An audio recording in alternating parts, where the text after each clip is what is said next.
히브리서 말씀을 새벽에 설교하게 되어서 또 그런 기회를 주신 하나님께 우리의 영광을 먼저 올려드립니다.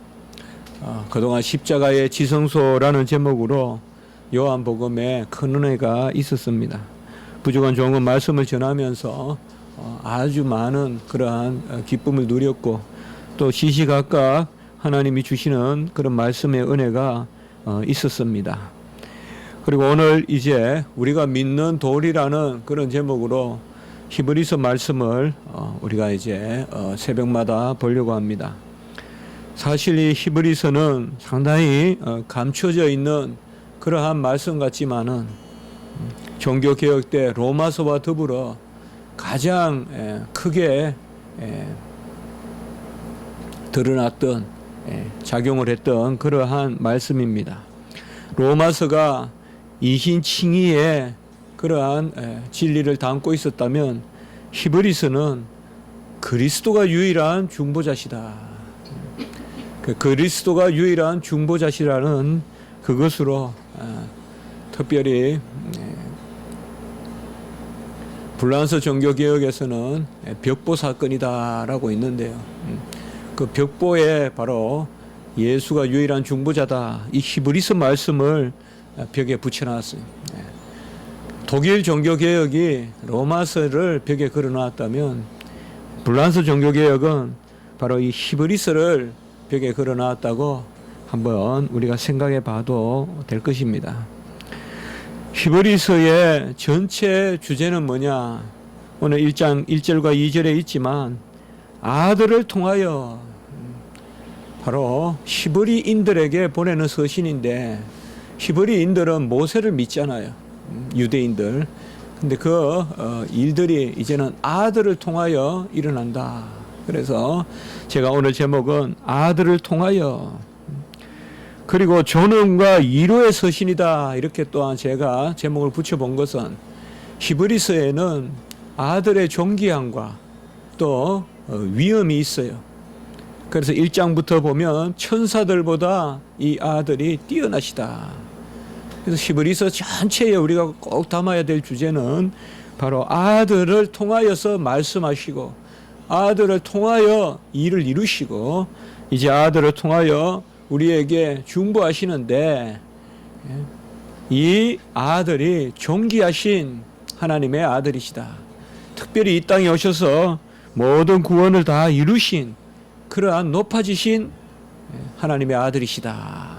본래 하나님의 아들은 높지만은 이제 참 하나님이자 참 사람으로서 이 땅에 오셔서 높아지셨다. 그런 존엄이 있습니다. 그래서 히브리서를 우리가 읽을 때는 정말 우리의 존귀함을 얻을 수 있어요. 결국 예수 그리스도가 존엄하심으로 우리도 그 자리로 인도하시는, 그래서 예수와 함께 한 곳에서 난 우리의 존엄이 있어요. 그리고 히브리서에는 위로가 있어요. 저는 개인적으로 힘들고 어려울 때 히브리서를 많이 보려고 합니다. 이곳에는 위로가 있다. 그래서 히브리서를 오늘 첫날 전체적으로 우리가 개론을 말씀하면서 아들을 통하여 존엄과 위로의 서신이다 라고 이렇게 한번 제가 제목을 붙여본 것입니다. 교부 오리게는, 초대 교부 오리게는 이 히브리서는 누가 쓴지는 하나님만 아신다 라고 이렇게 이야기했어요. 히브리서만큼 이 저작성에 대한 논의가 많은 그러한 말씀이 없습니다. 누가 히브리서의 저자냐? 대체로 우리는 사도 바울이다라고 이렇게 알고 있지만은 이 부분에 대해서는 의견이 팽팽합니다. 여러 사도들과 주의 일꾼들이 저자로 거론되고요. 대체로 그 당시에 크게 보면 학문의 세계가 두 세계가 있잖아요. 알렉산드리아 세계와 헬라 세계. 헬라는 지중해, 그리스, 또 로마, 라틴. 그런데 크게 보면 그 알렉산드리아와 헬라가 한 세계를 형성하고 이쪽이 동방이라고 해요. 그래서 우리가 보면 유럽에 보면 큰 마치 두 다리와 같이 나와 있는 지중해의 한쪽 왼쪽이 보면 로마 쪽이고 오늘날로 이태리, 오른쪽이 보면 그리스잖아요. 그리스를 동방이라 그래요, 우리가. 그 그리스를 어디까지 묶어서 바로 그리스의 알렉산더 대왕이 쭉 점령을 해가 페르시아로부터 어디까지 점령을 해요? 이집트, 애굽을 점령하잖아요. 그래서 거기에 알렉산드리아 도시를 만들잖아요. 그래서 우리가 여기를 동방이라 그래요, 동방. 그래서 동방신학이라고 그래요. 동방신학이라 그러면 그리스로부터, 그리스는 또 대표적으로 어디예요? 소아시아잖아요. 우리가 성경에 보면 마게도냐 지방, 갑바도기아 지방, 바로 이 다 동방이라고 해요, 우리가. 그래서 동방 지역, 이 동방에서는 대체로 바울이 저자다라고 많이 인정을 해요. 동방 쪽에서는.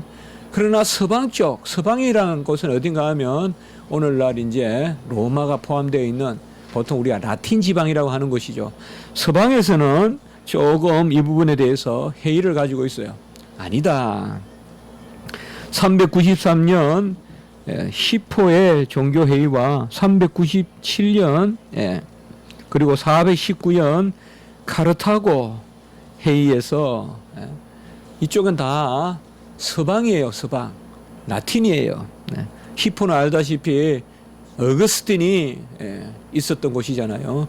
카르타고는 아프리카의 북쪽이에요. 그런데 로마 건너면 카르타고예요. 이쪽은 서방이라 그래요. 그러니까 그래서 쭉 그냥 수직으로 그어서 카르타고와 로마는 서방, 그리고 헬라, 곧 그리스와 알렉산드리아는 동방.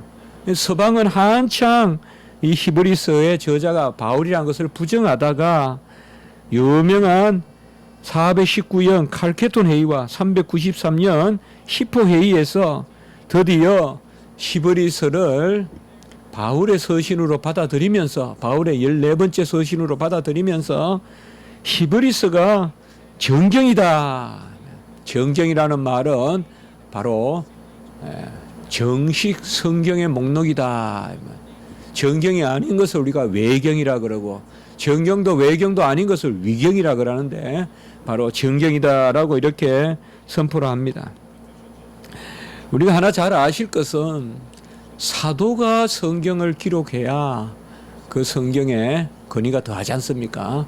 그래서 사도 바울이냐 아니면 바나바라는 사람도 있고 마가라는 사람도 있고 심지어 아굴라와 브리스길라라는 사람도 있고 누가라는 사람도 있고, 이게 다 성경에 나오는 인물들인데, 심지어 초대교회의 교부, 초대교회에 우리 신학자들 교부라 하거든요. 또 클레멘트라는 사람도 있고 여러 설이 있습니다. 그러나 확실한 것은 본서가, 히브리서가 어떤 배경으로 쓰여졌느냐, 이거 우리가 잘 기억하셔야 돼요. 특별히 히브리서는 유대교회에서 개종한 기독교인들에게 쓰여진 거예요. 그러면 그건 뭐예요? 그 당시에 유대인들은 다 유대교잖아요. 태어나면서부터 다 유대인이에요. 할례를 다 받아요. 8일 만에. 그러니까 한마디로 유대 그리스도인들에게 보낸 편지다.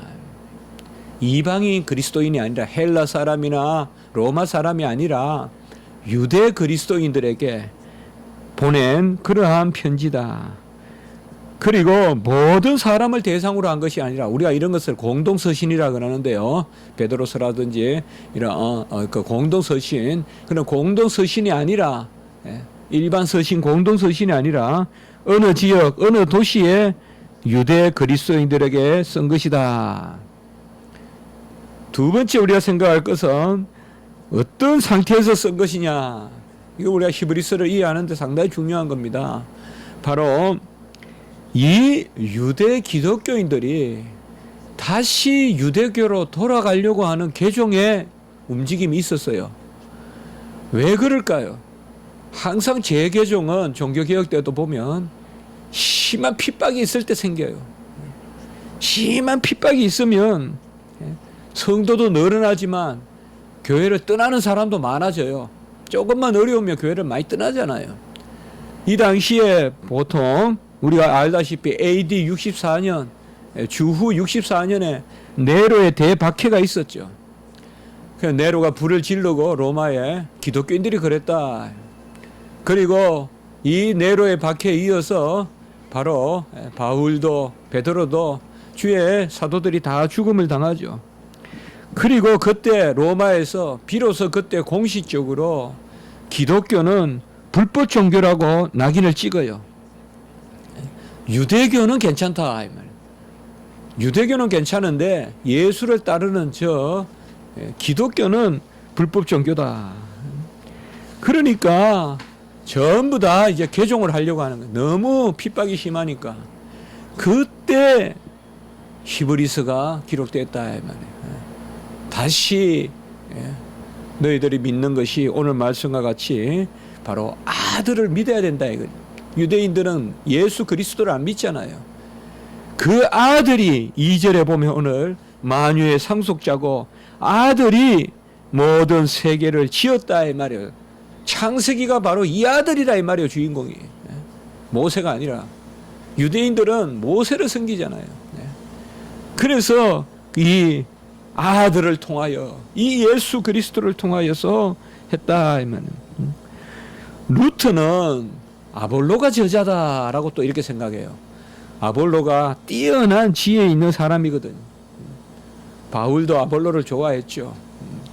그래서 아볼로가 참으로 히브리서 저자라고 루트는 확신했고, 그리고 그럼에도 불구하고 루트는 히브리서를 정경이라기보다는 제2의 정경, 2차적 정경같이 여겼어요. 그래서 루트는 히브리서나 야고보서나 이런 것을, 야고보서는 더 천히 여겨서 지푸라기라고 했는데 히브리서나 야고보서 이런 것을 정경같이 귀하게 안 여겼어요. 아가서나 이런 것을.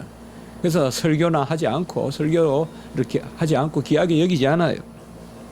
제2정경이라 그러고 본래 하나님의 말씀이라기보다는 그 말씀과 같이 가는 이런 것을 안티레고메나라고 하는데, 바로 호모레고메나가 아니라, 호모나 말은 같다는 뜻이거든요. 같은 말씀이 아니라, 다 같은 말씀이 아니라, 안티라는 말은 반대라는 말이 아니라 벽에 기대 있다는 말이에요. 그리고 영어로 against 이라면 벽에 기대 있다는 뜻이에요. 벽에 반대 있다는 말이 아니고 바로 정경과 기대 있는 그러한 서신서다. 제가 설교 때 이런 말씀을 잘 안 드리는데 우리가 이런 서러운 부분을 잘 이해하셔야 전체적으로 이 히브리스에 대한 우리가 전체적인 히브리스를 보는 그런 마음이 있을 것입니다. 칼빈은 그러면 어떻게 했을까요? 칼빈도 이 바울이 저자라는 점에 대해서는 알 수 없다. 정확하게 알 수가 없다. 물론 성경 안에 보면 히브리서에 보면 디모데라는 말도 나오고 해서 바울이 디모데를 제자로 두었기 때문에 분명히 바울이다라고 그렇게 보는 경우도 있지만, 칼빈은 그의 히브리서 주석 서문에서 여러 가지를 들어서 바울을 저자로 보기는 그렇게 만만치 않다. 그러나 우리가 이것보다 더 중요한 것은, 그러면 칼빈도 루터와 같이 히브리서를 2차적 정경으로 여겼느냐? 그것은 아니에요. 칼빈은 누구보다도 히브리서를 중요하게 여겼어요. 그걸 제가 말씀드리고자 하는 거예요. 세 가지로 칼빈은 히브리서가 중요하다라고 생각했어요. 첫 번째, 그리스도의 제사장 직분에 대해서 여기보다 더 명백하게 밝힌 말씀이 없다, 이렇게 못을 받고 있어요. 우리의 대제사장이시요, 바로 그리스도가 대제사장이라는 것을 이 책만큼, 히브리서만큼 맞는 이야기거든요. 두 번째, 그리스도의 죽음의 효력을 이만큼 높이 찬양한 책이 없다. 예수님이 십자가에 죽으심으로 그가 영문 밖으로, 다 히브리서에 나오는 말씀들이에요. 그 죽음의 효력이 얼마나 대단한지를 히브리서만큼 잘 전한 책이 없다. 맞습니다. 히브리서가 존귀하고 존엄과 위로의 서신이라고 제가 말씀을 드린 것은 이 예수님의 죽음의 효력이 나타나기 때문에 존엄한 것이요, 예수님의 죽음의 효력이 나타나기 때문에 우리에게 위로가 있는 것이에요. 그래서 히브리서에는 장중한 음과 같이 큰 팡파레가 울리지만은 그 음은 소란한 음이 아니라 위로의 음이에요. 가장 존엄하면서도 위로가 되는 것, 이게 종교 음이에요. 그 음을 히브리서는 펼쳐주고 있다.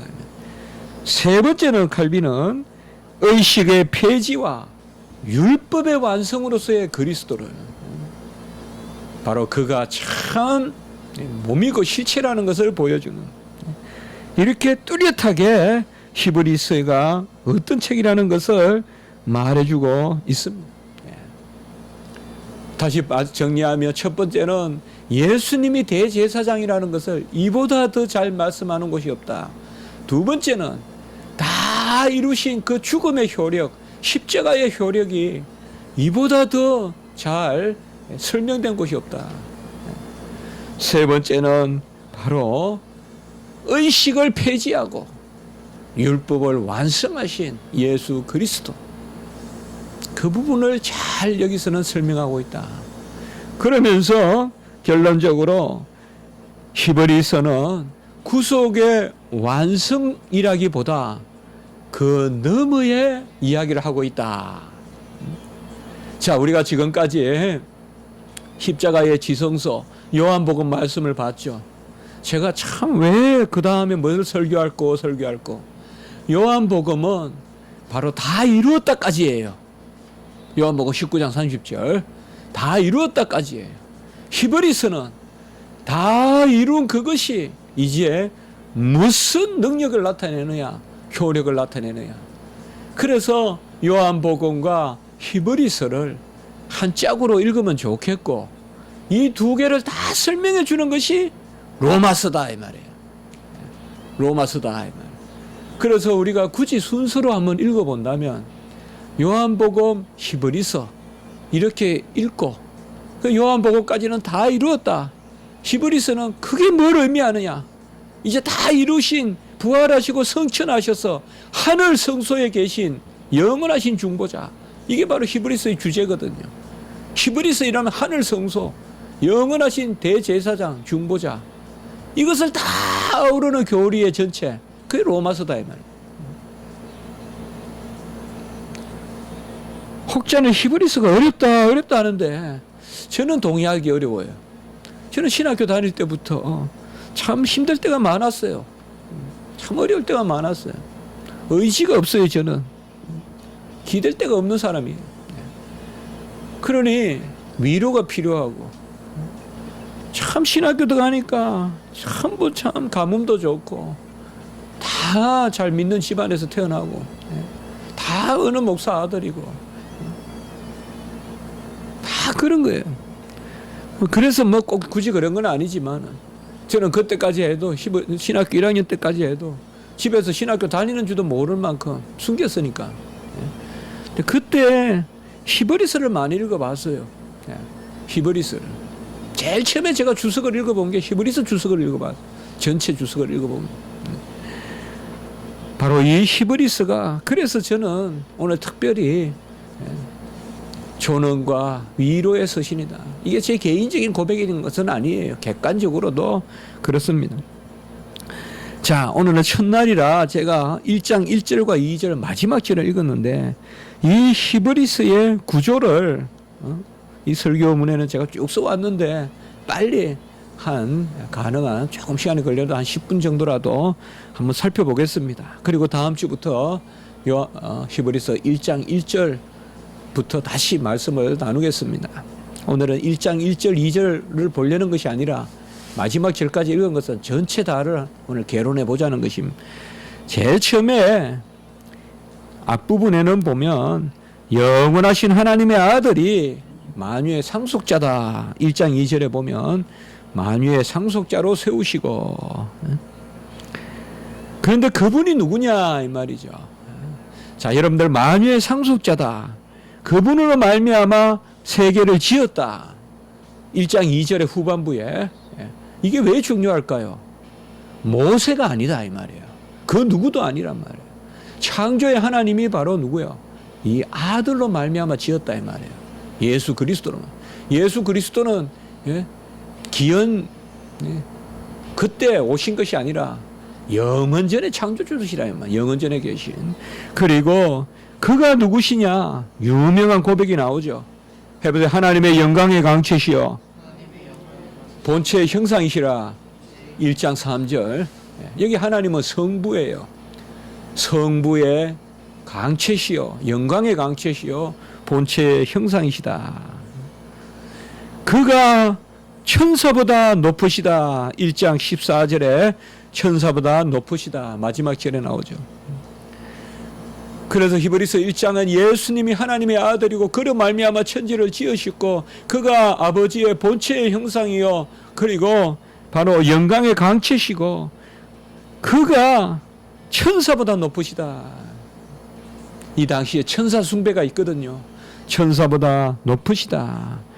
그런데 그 높으신 분이 2장 7절과 9절 오늘 제가 말씀드리는 걸 잘 메모했다가 히브리서를 전체적으로 조망하시면 히브리서가 되게 재미있을 거예요. 유익할 거예요. 2장 7절과 9절에 보면 뭐예요? 그가 잠시 천사보다 못하게 되셨다 이 말이에요. 히브리서 2장 7절과 9절에 보면 그는 천사보다 뛰어나신 분인데 천사보다 잠시 동안 못하게 되신 것이다. 왜? 간단하죠. 2장 10절에 보면 구원을 이루시려고. 그렇죠. 하나님의 아들이 천사보다 못하게 되신 것은 바로 사람이 되시고 고난받으신 것은 2장 10절에 같이 합시다. 구원의 창시자다.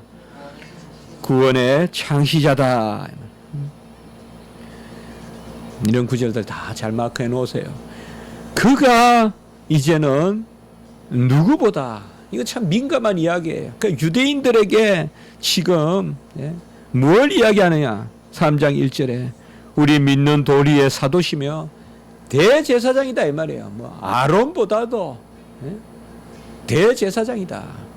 그리고 2절부터 쭉 이야기하는 게 뭡니까? 바로 모세보다 뛰어나다라고 3장 3절에 이야기하고 있어요. 3장 3절에 그는 모세보다 더욱 영광을 받을 만한 것이 집을 지은 자가 집보다 존귀하다. 예수님은 집을 지은 자고 모세는 잘해봤자 지음을 받은 자다 이 말이에요. 히브리인들에게 예수라는 나사렛 사람이 모세보다 뛰어나다라고 이야기하는 것은 이것은 히브리인들이 받기 어려운 거예요. 자, 이 부분까지가 특별히 1장 1절에서 한 4장 정도까지는 어디까지 정확하게 특정할 필요가 없지만은 예수님이 누구시냐? 그가 바로 존귀하신 분이고 하나님의 아들이시고 천사보다 나으신 분인데 천사보다 잠시 못하게 되신 것은 우리의 구원을 위해서고 그는 모세보다도 뛰어나다. 여기에 한 가지 우리가 기억할 것은 바로 그가 왜 이렇게 오셨느냐. 이것이 바로 5장부터 전개되는 거예요. 그는 우리를 위한 대제사장이다. 그는 바로 스스로 영광을 취하는 것이 아니요. 5장 5절에 보시면 스스로 영광을 취하심이 아니요. 우리를 위하여 멜기세덱의 반차를 쫓는 그러한 하나님의 종으로 오셨다. 같이 합시다. 왕 제사장. 제사장 왕. 이게 멜기세덱 반차예요. 아론의 반차는 아론의 후손들은 그냥 제사장이고 멜기세덱은 살렘 왕 아브라함을 축복했던 왕이에요. 왕 제사장이에요. 그래서 예수님은 5장에서 7장까지 우리가 쭉 말씀을 보면 멜기세덱의 반차를 쫓는 대제사장이고 영원한 구원의 근원이 되신다. 5장 8절과 9절에 보면 그가 아들이면서도 받으신 고난으로 순종함을 배워서 9절에 보시면 같이 합시다. 영원한 구원의 근원. 그가 영원한 구원의 근원이에요. 딴 어디에서 셈을 파면 안 돼요 이제. 예? 이사야서나 예레미야서나 한 셈을 파라고 했을 때 그 셈이 바로 예수님이에요. 영원한 구원의 근원이다. 근원이란 말은 셈이란 말이에요. 그러니 6장 19절 우리가 잘 아는 말씀이죠. 우리의 소망의 영혼의 닷을, 같이 합시다. 영혼의 닷. 이 영혼의 닷을 예수께 두어야 된다. 다 이건 유명한 요절들 아니에요. 그리고 이제 8장부터는 뭘 이야기하고 있느냐. 그가 다 이루셔서 더 좋은 언약의 중보자가 되셨다. 8장 6절에 보면 새 언약의 중보자다. 세 번, 네 번 나옵니다. 8장 8절, 8장 13절, 9장 15절 이런 데까지 나옵니다. 같이 합시다. 새 언약의 중보자. 우리가 성경에서 새 언약이란 말이 상당히 중요한데 예수님이 성찬 때 고린도전서에 나오듯이 새 언약의 피, 바로 새 언약의 피다라고 이 잔은이라고 말씀하신 곳 외에는 이 새 언약이라는 개념이 예레미야에도 나타나지만은 바로 히브리서가 새 언약에 대해서 가장 많이 말씀하고 있어요. 그는 언약의 중보자고 새 언약의 중보자는 바로 이제 이 땅의 장막에 있지 아니하고 9장 9절에 보면 바로 이 장막은 현재까지의 비운이 같이 합시다. 이 장막은 현재까지의 비운이 그 다음에 9장 11절에 보면 손으로 짓지 아니한 더 크고 온전한 장막 같이 합시다. 더 크고 온전한 장막 바로 하늘 성소에 계시단 말이에요. 그러니 무슨 장막 성전이니 무슨 이단들이 장막 하는데 좀 그 말 그만하면 좋겠어요. 이제 장막이니 심지어 성전이니 이런 말도 예수님을 우리가 더 자꾸 말씀해야지. 하여튼 그 구약 용어를 여전히 쓰고 있는 그런 교단들은 다 이단들이에요. 네 번째로 이 예수님이 바로 누구냐? 율법의 완성이다 이 말이야. 10장 1절. 우리가 이렇게 한번 쭉 보고 다음에 이 구절을 보면 그 구절이 히브리서 나오는 거 아닙니까? 금방 떠오른단 말이에요. 이렇게 한번 전체로 살펴보면 히브리서 10장 1절에 보면 뭐예요? 율법은 장차 올 좋은 일의 그림자요 참 형상은 누구다? 예수님이시다 라고 해서 예수님이 율법의 완성이고 참 형상이다 라는 것을 말씀하고 있어요. 10장 20절에는 그 예수님이 이제는 그림자가 아니라 완성이기 때문에 새로운 살 길이요 휘장은 곧 그의 육체니라 곧 구약의 지성소에 그 휘장을 찢어버렸다 이 말이에요. 위에서 아래로 갈라버리셨다. 율법의 완성이라면 자 로마서 10장 4절에도 보면 예수 그리스도는 율법의 마침이란 말이 있죠. 히브리서 10장에도 예수는 율법의 완성이라는 게 있어요. 그렇게 잘 이렇게 병행해서 보고 하면 재미있죠 말씀이. 그래서 히브리서 10장에도 율법을 이 완성이란 말이 뭐예요? 지성소를 찢었단 말이에요. 율법의 완성은 율법을 완성했다는 것이 아니라 은혜의 백성인 조성했다는 뜻이에요. 율법은 똑같아요. 새로운 율법이 없어요.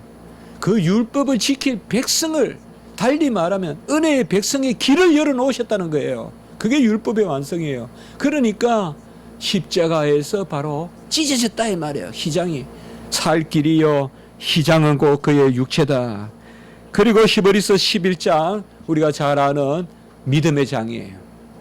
자 이러한 예수님의 은혜로 누가 구원을 받았느냐? 구약의 백성들도 다 구원받았다는 거예요. 이게 히브리서 11장이에요. 얼마나 히브리서가 주도 면밀해요. 그러니까 이 예수의 공로라는 거예요. 모세의 공로가 아니라. 아직 오시진 않았지만 구약 때는 그래도 오시지 않은 예수를 바라봄으로 구원을 받았다 이 말이에요. 그게 히브리서 11장이에요. 히브리서 10장 38절 11장 바로 가기 전에 히브리서 10장 38절 거기도 한번 여러분 꼭 마크하세요. 이 구절이 여기 있나 싶을 정도로 같이 합시다. 의인은 믿음으로 말미암아 살리라. 이거 로마서에만 있는 말씀 아니에요. 히브리서 10장 38절에도 나와요. 그리고 그 믿음으로 예수 그리스도를 믿는 믿음으로 11장에 바로 구약의 백성들도 그리고 12장 13장은 우리가 소위 말하는 성도의 삶이 나타난다 이 말이에요. 11장은 믿음이고 12장 13장은 성도의 삶이 있다.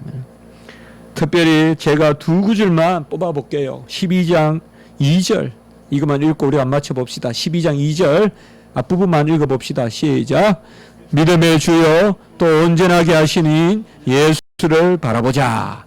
자, 어떻게 살아야 되냐? 12장 2절 믿음의 주여 온전케 하신 예수를 바라보고 살자. 그리고 13장 바라만 봐서 되겠느냐? 13장 13절 시작. 그런저 우리도 같이 읽습니다. 13장 13절 시작. 그런저 우리도 그의 치욕을 짊어지고 영문 밖으로 그에게 나아가자. 이것도 아주 요절 아니에요. 그래서 그리스도인의 삶의 교리 두 가지를 제가 말씀을 한다면 히브리서 12장 2절 믿음의 주여 온전케 하신 예수 그리스도를 바라보자. 예수를 바라보고 13장 13절 영문 밖으로 치욕을 짊어지고 영문 밖에 뭐예요? 바로 골고다. 성문 밖에서 죽으셨잖아요. 우리 주님께서 성문 안에서 십자가를 지고 나가셔서 성문 밖에서 죽으셨잖아요. 바로 우리도 치욕을 짊어지고 영문 밖으로 나아가자. 제가 히브리서 말씀을 이렇게 13장까지 오늘 조금 시간이 걸리지만은 이렇게 전체적으로 일별했습니다. 히브리서 저 많이 있습니다. 또 설교하면서 가장 많이 인용하는 그러한 말씀이 바로 저는 히브리서가 그 중에 하나입니다. 오늘 우리가 히브리서의 주제를 그림을 그리듯이 제가 말씀을 드렸지만 그렇게 생각하시면 군데군데 요절들이 떠오를 것이고 히브리서가 얼마나 특별히 히브리서는 처음에도 말씀드렸듯이 다 이루실 때까지의 말씀이라기보다 다 이루신 이후의 공로 그것에 대해서 말씀하고 있습니다. 그래서 다 이루실 때까지의 삶 이거는 복음서인데 복음서 중에서도 우리가 그 의미를 알려면 요한복음을 읽으면 좋잖아요. 그래서 요한복음과 히브리서를 저는 한 페어로 한 짝으로 그렇게 읽으면 좋겠다. 그리고 이것을 다 아우르는 전체 교리가 로마서 이렇게 우리가 생각하시면 되겠다.